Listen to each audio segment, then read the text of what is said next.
Quinn defeats Riley using his new skill, Blood Swipe. But has this put his secret at risk? Will Vorden uncover the truth about Quinn and Layla's mysterious relationship? Can Quinn overcome the odds and defeat Brandon, a level 3 student?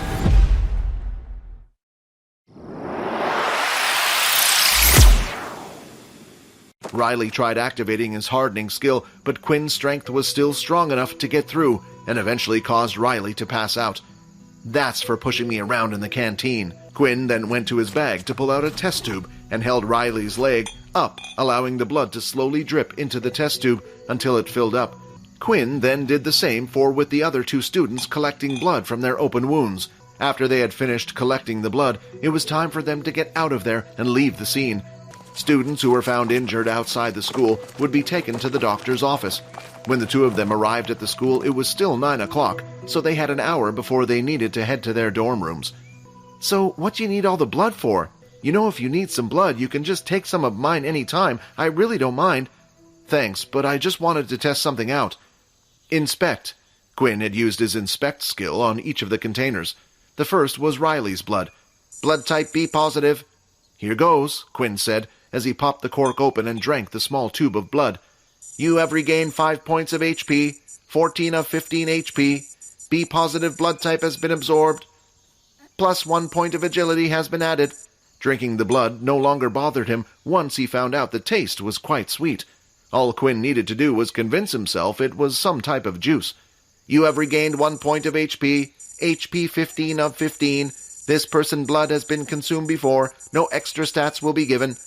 As Quinn thought, the blood still regained his health, similar to how a potion worked in a game, but once a person's blood had been consumed, it would no longer give him any stat points. Quinn then drank the 2 other test tubes from the other students. "Blood type A negative has been absorbed, plus 1 strength point has been added. Blood type AB positive has been absorbed, plus 1 stamina point has been added." Assuming being positive or negative blood type didn't matter so far, A-type had given him strength, B gave him agility, and AB stamina. Quinn couldn't help but wonder what would happen if he drank the O-type. What Quinn needed more than ever was more skills he could use. Blood Swipe was great, but it only had a distance of 5 meters, and it took away his health. With other abilities, you would be able to obtain new skills by purchasing books or being taught by someone who already knew the skill. Quinn didn't have this option, as there was no one who he knew that had the same ability as him, and that, of course, meant there were no skill books either. Before Layla and Quinn split ways to head back to their dorm rooms, Quinn had one last request. "What do you know about what happened to Vorden? Honestly, I don't know too much, because when everything happened, I was stuck in the hospital bed because of someone. Well, do you mind finding out for me? It seems like the second years are behind this and are stopping me and Peter from getting any information." "The second years are involved in this? Well, that's not good. You're not planning to get involved, are you?" That Momo person had warned them not to disturb the system within the school. But now with this ability, he could grow stronger, without the need of help or relying on others, and he couldn't wait for the day he could punch that Momo's smug face in. "Yeah, but I need to get stronger, of course." There was one big difference between the second years and first years, and that was something called awakening. The second years had learned how to awaken their ability. This allowed the user, regardless of the power level, to get a power boost for a short period of time. Once a user had awakened, they then could also form something called their soul weapon, a powerful weapon unique to each user that was formed in the body itself. This was different from a beast weapon, as a beast weapon could be used by anyone. Quinn headed back to his dorm room where Vorden and Peter were still practicing their earth abilities. "I did it! I finally did it!" Peter held a small, round, solid lump of mud in his hand. As he moved his hands, he was able to change the shape of the mud. He turned it from a ball into a long staff, then back into a ball again. "The only problem is, as a level 1 user, you'll need to keep some type of mud on you at all times," Vorden explained. "Perhaps it's best you keep it as a round staff and carry it around with you. Then you will always have something to take with you." Vorden then grabbed the mud and started to demonstrate. He did the same thing as Peter and started to change the mud ball into different shapes. But the difference between speeds was noticeable. While Peter took a long time to form the shape he wanted, Vorden was changing the mud in seconds. "Wow, is this 'cause you're a level 5 user, Vorden?" "No, this is something you should be able to do as well. It just takes practice. When I copy someone's ability, I also copy whatever power level it is at. So everything I can do with this mud, you should be able to do as well." Vorden then turned the mud ball into a sharp dagger and placed it up against Peter's neck. "See? Not so useless after all." Peter gulped as he looked down at the sword, but then realized that Vorden had already changed the ball's shape into a harmless stick and handed it back to Peter. "Oh, Quinn, you're back," Vorden said, smiling. "Did you have fun?" "Yeah, a little bit," Quinn said. "Vorden here said you got a girlfriend," Peter quickly added. "What?" Quinn said. "You know, that girl that was with us at the testing that time." Quinn started to think about what his relationship with Layla was. Layla did almost everything Quinn asked without answers. It was almost a master and servant relationship, but if Quinn said that, they would definitely get the wrong idea. "We're just acquaintances. I was talking about how she got to use her weapon and discussing what classes to take. I'm going to join the Beast Weapons class." Finally, after finishing their breakfast, it was time for their combat classes. Quinn had chosen the Beast Weapons class after thinking long and hard. Quinn was known as a no-ability user, so it was really the only option for him. Otherwise, he would have to just sit back at the back of the other classes and do nothing. The weapon class was popular among those that had an ability that was able to enhance it. Those who could slightly see the future or had telekinesis ability like Layla would attend these classes, but Quinn wanted to find a weapon that would suit him and his fighting style. Standing at the back of the hall was a bald-headed man wearing leather armor and had a long katana blade by his side. But the katana blade hilt was jagged and rough, and the back of the blade the same. It looked like it had been forged from an animal that was not of this planet. The man remained silent at the back with his eyes closed. Quinn could only assume the man was their teacher, being the oldest one in the room. The room slowly started to fill up with students, and that's when Layla had entered and spotted Quinn. She immediately came over to him and started chatting. Unlike when Vorden had spoken to Quinn, the other students didn't really pay attention because Layla herself was also considered weak. "This class is a lot more popular than I thought. Yeah, I wonder what weapon I should pick." "Well, I already have mine," Layla said, pointing to her bow on her back. A lot of the students in the room already had weapons of their own.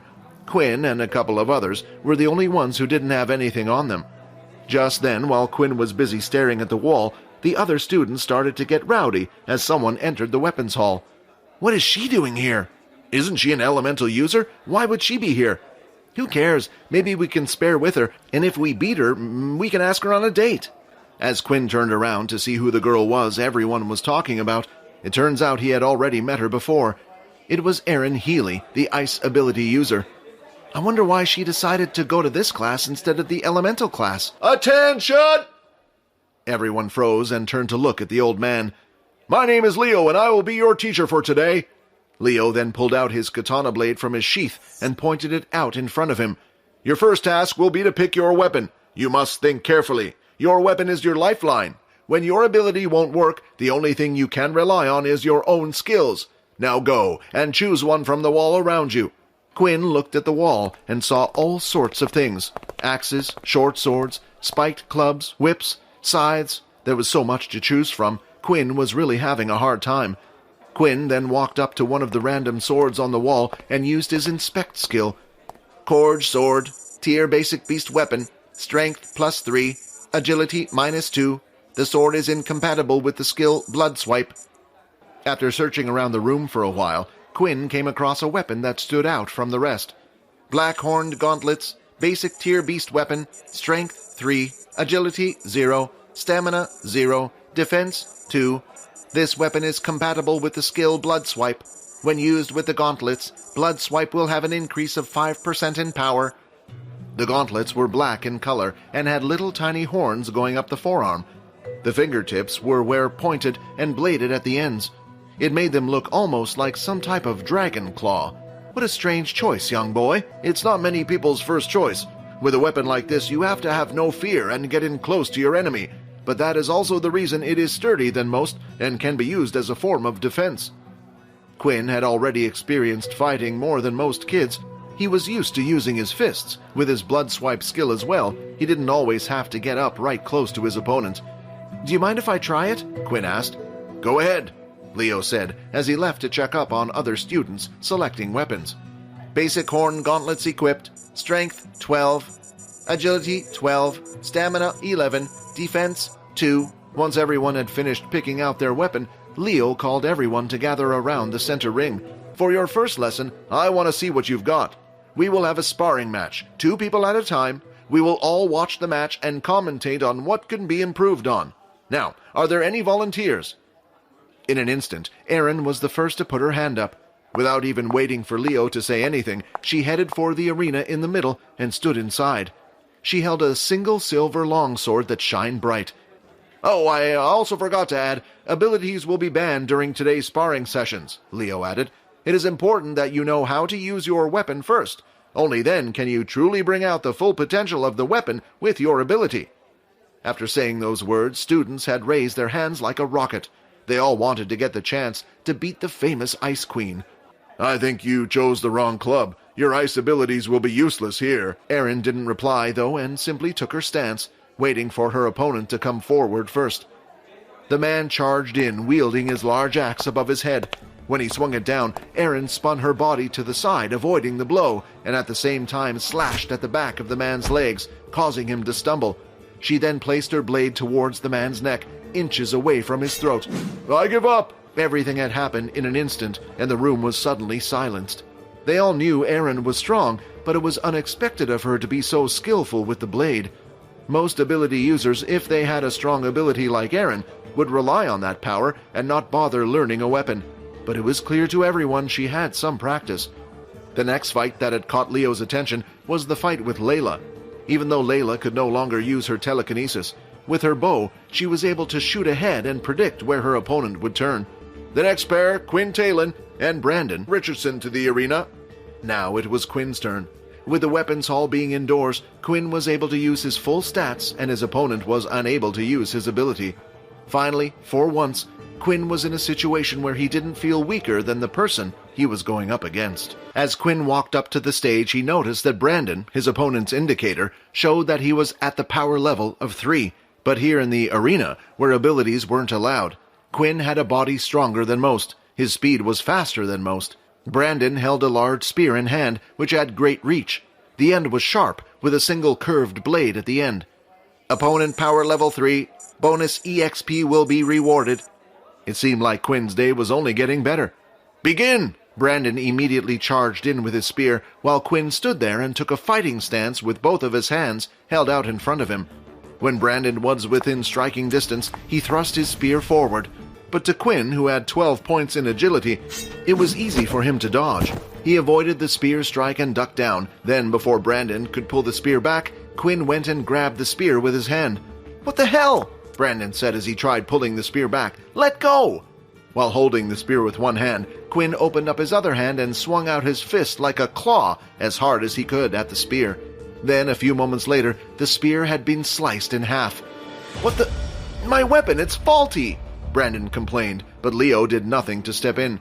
Quinn rushed forward, and before Brandon could do anything, Quinn punched him hard in the stomach. Brandon's feet lifted off the ground, and it looked like his body was about to fly away. Inspect. Brandon Richardson, ability Elemental, HP 5 of 15, blood type O positive. Quinn grabbed him and pulled him back down, and at the same time kneed him in the face, causing Brandon's nose to bleed and his head to be sent backwards. And finally, Brandon collapsed, lying there on the ground. "Winner, Quinn, Leo said. Opponent has been defeated, 50 EXP rewarded. First time higher power level bonus, 50 EXP rewarded. 220 of 200 EXP. Congratulations, you are now level 3. 20 of 400 EXP. 1 attribute point awarded. New skill, Blood Bank, unlocked." After defeating Brandon, Quinn had received multiple messages and had even leveled up. The bonus reward for defeating a level 3 user was higher than when he defeated a level 2 user. Before leaving, Quinn looked at Brandon, who was lying on the floor. Blood was dripping from his nose, and Quinn just had one thought. What a waste. It was a shame Quinn wasn't able to store or drink Brandon's blood. After all, everyone was watching. But if he did, he would have learnt what the O-type blood did as well. The 2 military men again appeared out of thin air and took Brandon away to the doctor's office. But before Quinn could leave the arena, a couple of boys shouted from the crowd. "That's not fair," a boy said. "Brandon obviously was using a faulty weapon. Yeah, and what was with that anyway? That idiot decided to still attack him anyway after seeing his weapon break. He should be punished. How will Quinn defend himself against the allegations of an unfair fight? Will Quinn's triumph over Brandon prove to be a blessing or a curse in the near future? Find out in the next episode. Subscribe to the Pocket FM Blockbuster YouTube channel and press the bell icon for instant notifications. Check out our channel for more exciting shows.